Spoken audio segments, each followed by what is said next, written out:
A long, long time ago, I was on the market to buy a laptop for college. So I went to Best Buy, specifically to try out the keyboards. One felt shallow and lacked sufficient feedback, and that decided it for me. I bought the other. Years later, I received an iPad for work. I thought I would have to be typing a lot on it, and I've never liked the feel of tapping my fingers on glass-covered virtual keyboards. So one of the first things I did was look into a keyboard. That's where this came in. I had always heard that ThinkPads had great keyboards, so I reasoned that this Bluetooth version would be an excellent choice. Was it? Let's look at the design, then find out the fate of this guy. Design of Things 31, ThinkPad TrackPoint Wireless Keyboard. Starting with the overall aesthetics, instantly your eye is drawn to the red nubbin in the middle. The red color is in stark contrast with the black background. It's obviously the focal point of the design, and that was intentional from the start.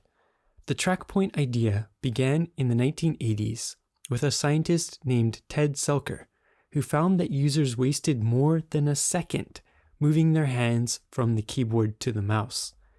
Years later, the IBM 700 of 1992 was the first computer to ship with the solution, the TrackPoint. From the beginning, it was bright red, officially called IBM Magenta, to draw attention to the novel input method. It still does this today. And though Lenovo now controls the ThinkPad brand, not IBM, it still is the most distinguishing feature that makes ThinkPads ThinkPads, more effective branding than any logo. That's why it makes its appearance here, and in the dot in the eye of the ThinkPad logo as well. There are a couple of further red accents to match the nub and create consistency in the design, here on the mouse buttons, for example. The red TrackPoint and accents pop against the matte black plastic background.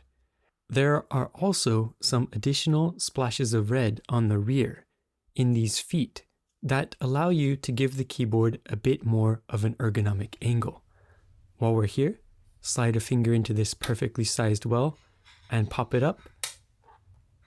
Listen to that clear, crisp auditory feedback.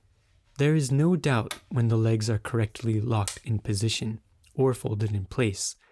These were carefully engineered to create this feedback. While we're here, the rear also has these nice bevels that showcase the wedge-like shape of the device. Take a look at this side profile. And there's a fifth rubber dome for making sure it remains firmly in place. There is nothing that screams professional and business than a stealthy black color scheme with a dash of vibrant red. Perhaps Apple has changed this convention into aluminum and black, but to me, this still remains a quote-unquote pro color scheme. The textured matte plastic is another pro design cue. Glossy plastic doesn't have a place here, especially on something that your fingers will lovingly caress, spreading their oil everywhere. But it's not all business. There is some fun injected into the design, and the logo orientation shows it. The playful angle of the logo is the antithesis of serious business, which would likely prescribe that everything fit into a rigid grid. Though I've used this keyboard for years, it still looks fresh, not greasy and oily like a lot of other black plastics. Otherwise, you may just think this is a normal laptop-style chiclet keyboard, but there are some little cool things that differentiate it from other keyboards. First, the shape of the keys have an arc on their bottom edge. This shape takes into account the way the user's fingers bend to hit the keys. The fingertips will slide towards the user. I'm not really sure if this makes a difference, but the detail is nice. Perhaps more important is the concave nature of the keys that nudge the fingers to the center of the key. The palm rest features a gentle sloping curve, creating a comfortable contact point with the user. The mouse buttons are positioned perfectly, so that the thumb rests on them when using the track point. When left clicking, at least, the position is really natural and actually ergonomical. Right clicking, if you're right-handed, is a bit of a different beast. But that shows the versatility of the design. You don't have to be right-handed to use it. It really is flexible. That insight connects back to my story. When I bought this for the iPad, sure, it worked really well. But really, iPads aren't meant for typing long lengths of text or doing extensive work in spreadsheets, so I rarely used it. Until last year, when I moved a PC next to our TV during the pandemic, to use for not only gaming, but joining online events. And this keyboard became indispensable. The convenience of having everything, keyboard and mouse, in such a compact package motivated me to finally invest time in the TrackPoint, in learning how to use it. Before, I had never understood the point. Why would someone want to use one of these? In fact, in elementary school, I tried it and I hated it. But that was because I didn't persevere.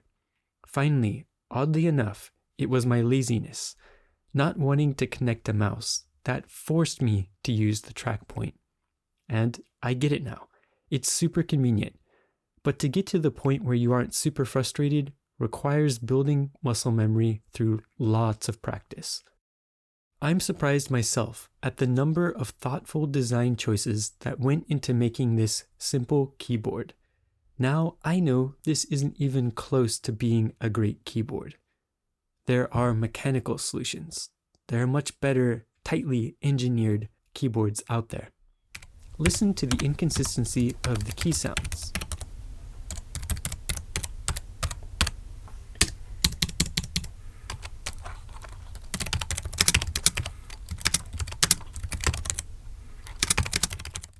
But this keyboard for me shows how beautiful design can be integrated into even the most ordinary of devices, and that every small detail makes the difference, especially in a device that is defined by the way users interact with it.